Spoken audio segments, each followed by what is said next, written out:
arrive à quelques jours de Rosh Hashanah. Qui dit Rosh Hashanah dit Jugement. jugement. Jugement sur quoi?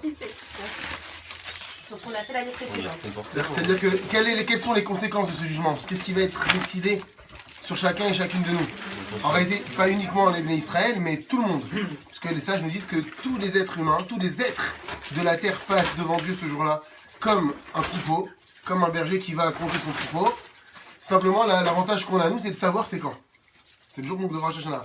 Et donc, effectivement, comme vous avez dit, Dieu va décider, on va dire de façon générale, si selon nos mérites ou nos démérites, on va passer une bonne année ou passer peut-être une année moins bonne. En réalité, le mois qui précède Rosh Hashanah, donc le mois d'Elul, il est propice au repentir, à la teshuva, à l'amélioration de nos actions, à l'effacement de certains défauts. Donc en tout cas, en fait, c'est le bilan. Le Elul, c'est le bilan de l'année qui est passée. Maintenant, moi, ce que je voudrais qu'on voit aujourd'hui, c'est un secret. Comment, parce que mine de rien, on a fait tellement de choses, et on a loupé peut-être aussi tellement de choses. Est-ce qu'il existerait une astuce qui pourrait nous laisser passer bien comme il faut le jour de Rosh Hashanah? C'est-à-dire que l'année qui arrive, elle sera assurément top.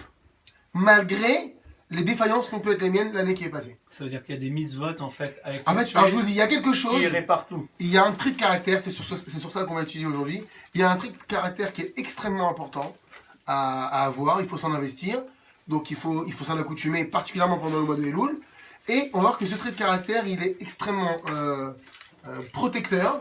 Et c'est une sorte de laisser-passer à Rosh Hashanah.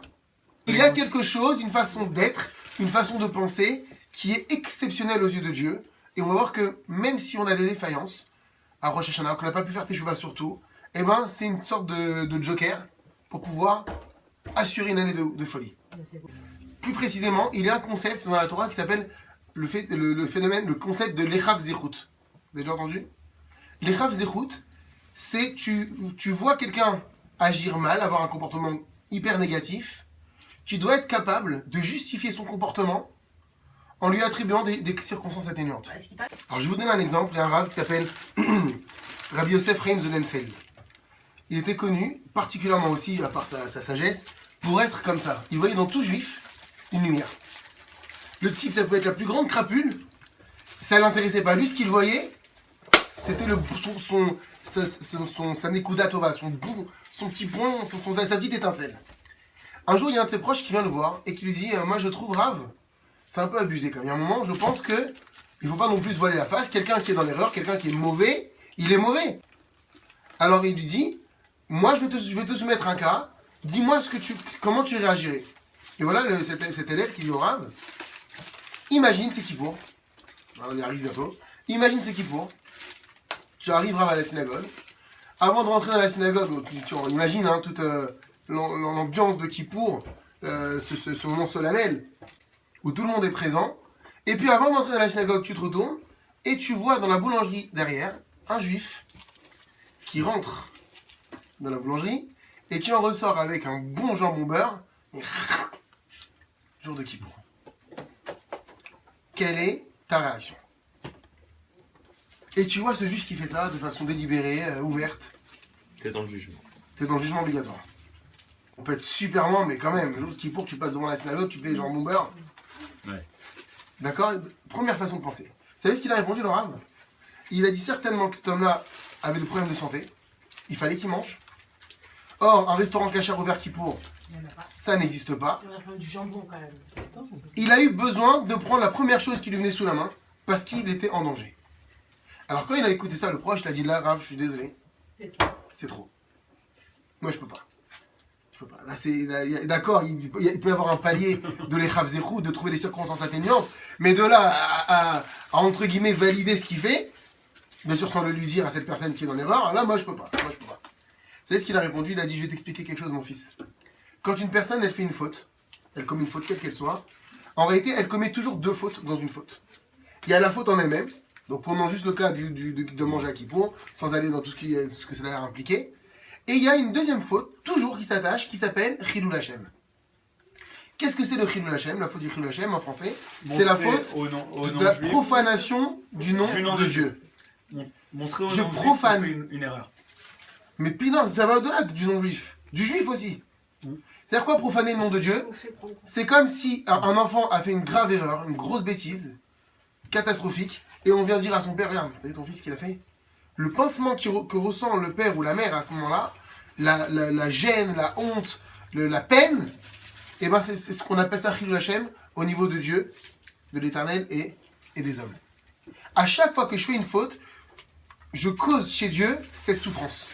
Si le juif a fait une faute, le regard de l'autre, négatif, crée donc un Chilul Hashem. Les sages nous disent que quand une faute donc elle est réalisée, elle monte dans le ciel obligatoirement accompagnée de la faute du Chilul Hashem. Maintenant, quand toi, tu assistes à une faute et que tu n'accables pas cette personne, tu l'accuses pas, tu l'escames pas, mais au contraire, tu trouves justification, donc du coup, la faute de Chilul Hashem, elle ne se crée pas. Puisque le Chilul Hashem, la profanation divine, n'est que le résultat de ce que l'autre pense lorsqu'il voit la faute. Ce qui se passe, disent nos Chachamim, c'est que lorsque la faute monte dans le ciel, les anges ne comprennent pas. Entre guillemets, même Dieu ne comprend pas, il fait non. Logiquement, chaque faute qui monte, il y a Chilul Hashem à côté. Si le Chilul Hashem n'est pas, c'est comme s'il y avait un vice de forme où il y a eu un bug. Et en fait, ça laisse un sursis à la personne qui faute. Donc le Rav dit, même si le type, tu sais qu'il a tout fait volontairement, tu le vois, il est en bonne santé, il pète la forme, il a arrêté sa Porsche devant la boucherie, la boulangerie. Quand bien même, toi, tu as l'obligation de le sauver. En donnant donc circonstances atténuantes, en attribuant circonstances atténuantes à son action. C'est que même si tu es persuadé au fond de toi, il te dit tu dois quand même réfléchir comme ça pour empêcher le Chilul Hashem de monter et de comptabiliser sa faute. Et si on ne comptabilise pas sa faute, ça lui laisse, donc on ne le condamne pas dans le ciel, et donc on lui laisse encore un sursis pour pouvoir réparer, voire devenir quelqu'un de meilleur demain, dans un mois, dans un an, dans 10 ans. J'ai pas dit qu'on pardonne ou qu'on justifie pas son acte. Hein. On dit que peut-être que si j'avais vécu ce qu'il a vécu, j'ai eu son parcours, j'ai eu son passé, j'ai eu ça, il a une très mauvaise relation dans sa famille, avec sa femme, ses enfants. Le type il a craqué, je justifie pas, mais j'essaye de me dire que ça aurait pu m'arriver à moi ou à un autre. Et donc j'ai pas à le juger négativement. C'est ça la difficulté. Donc on revient sur ça. Donc première chose qu'on apprend, que le fait de juger quelqu'un les Rav Zechut, c'est-à-dire en lui accordant des circonstances atténuantes à sa mauvaise action, à son mauvais comportement, on le sauve, on lui donne un sursis supplémentaire pour pouvoir lui donner le temps de réparer, voire de devenir meilleur. Heureusement, on se rend compte, si à chaque fois Dieu devait condamner à la seconde ou à la minute quelqu'un qui est dans... Il n'y a plus de monde. Donc, c'est plus que bénéfice du doute. Hein. C'est véritablement, il a forcément une raison à sa façon d'être. Tu es à la synagogue, et il y a une femme, elle a ouvert un peu le rideau des femmes, elle a sorti son iPad, il y avait un mariage là, et elle a filmé le mariage. Enfin, l'office, quoi. On était en plein Shabbat. En plein Shabbat. C'est pas pour le coup, elle. Alors, donc, tu vois, facilement, tu dis, peut-être qu'elle ne connaissait pas, mais tu dis, il y a quand même un moment où même si on est super à l'ouest, je sais très bien que le téléphone, tu prends même Shabbat à la synagogue, un petit peu quand même. Donc, il y en a qui sont venus me voir outrés, mais c'est honteux, faites quelque chose sur la main. Et t'as l'autre façon de réfléchir, les Rav Zechut, attends, mais peut-être véritablement il y a une urgence, elle a gardé son téléphone, tu sais pas ce qui lui est arrivé juste avant, qu'il fallait qu'elle garde son téléphone. C'est super difficile. En tout cas, regardez, on est en train de voir que finalement, c'est pas si évident de juger les Rav Zechut une personne, mais regardez comment c'est hyper évident de se juger soi-même les Rav Zechut. Toujours tu trouves justification à ce que tu fais. Bah oui. C'est vrai. Toute l'année on m'a dit, il faut faire attention à la cache-route, il faut faire attention au Shabbat, La clope Shabbat. et il faut faire attention à ma façon de travailler. On me l'a dit, je sais, je l'ai étudié. Mais tu trouves toujours un petit truc. Oui, mais j'en ai besoin, j'ai le loyer, il est cher, j'ai jamais été éduqué comme ça, demain j'y arriverai. Ah là, t'arrives à trouver les circonstances atténuantes. Mais l'autre, c'est super compliqué. Il y a un rabbin qui s'appelle Rabbi Levi Israël de Berditchov, on l'appelle le défenseur d'Israël. Parce que, à chaque fois qu'il priait, il intercédait pour les enfants d'Israël. C'est-à-dire qu'il, véritablement, je vais vous raconter une histoire très rapide, tout pour Israël. Il ne voyait pas le mal, il n'y a que du bien. Il voulait voir que le bien. Et un jour, il sort de la synagogue, effectivement, c'est Shabbat, et il voit un homme devant la synagogue qui est en train de fumer une cigarette. On arrive à le voir gentiment, il dit, mon fils, c'est Shabbat aujourd'hui.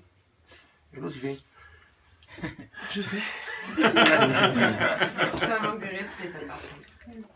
Oui, mais il peut y en avoir. Bien sûr, il y a des Je sais, rebelles. devant le grave. Ouais. Il écrase sa cigarette, j'ai pas fait, oh, vite, attends. Hein. Je sais que c'est Shabbat.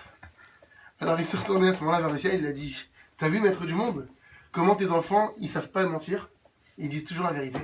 C'est une histoire vraie. C'est beau. Il a pas vu le côté cigarette. Il a vu le côté émette de la personne. C'est un level au-dessus, quand c'est même. du haut, ça. C'est un level Ah, au-dessus, ouais. Donc on va voir que le Lechav Zechut, donc c'est un Lechav Zechut exceptionnel, ça c'est... On va voir qu'il y a une deuxième raison pour laquelle, dit Rabbi Levi Yitzhak de Berditchov, pourquoi est-ce qu'il faut juger le Lechav Zechut. Comme je vous l'ai dit tout à l'heure très rapidement, il y a un principe dans la Torah, vous savez, il y a un verset de Tehillim qui dit Hashem Tzilecha, Dieu est ton ombre, dans le Tehillim de Shir LaMa'alot et Saïna Yelarim. Hashem Tzilecha Aliadim Lecha, Hashem il est ton ombre. Et c'est un passage dans la Tehillim qu'on n'arrive pas à comprendre, parce que moi ce que j'imaginerais c'est que Hashem il n'est pas mon ombre, il est ma lumière. Il est mon ombre, c'est très difficile à comprendre. Et de là, les Chachamim vont enseigner quoi, nos sages? Ils vont comprendre que de la même façon que toi tu agis, Hachem il agit avec toi. Sans ça qu'il est ton ombre. Il est le reflet de ta façon d'être. Donc si toi, tu juges les autres, les Chav Zechut, tu attribues des circonstances atténuantes aux autres, tu laisses passer, tu es indulgent, tu essayes de comprendre pourquoi il a mal agi. Bah, toi tu vas arriver avec ton sac, le jour de Rosh Hashanah, dans le meilleur des cas, ton sac. Dans le pire des cas, Tes valises. tes valises Dernièrement. d'erreurs et de fautes. Si de la Chav Zechut, Hachem évidemment, bah, il va être moins regardant, il va dire il a certainement eu des problèmes dans sa vie ou quelque chose, il va trouver une justification, mais si toi maintenant t'es un massacreur, tu esquintes le gars qui fait Lui, la il va mort te de juger. je peux te dire que ça va être au fil du rasoir le jugement. Tous les gens. Et c'est ce que dit Rabbi Levi Yitzhak de Berditchov. Rabbi Levi Yitzhak de Berditchov, il assure, il promet que celui qui pense comme ça, véritablement au fond de lui, Rosh Hashanah il est nickel.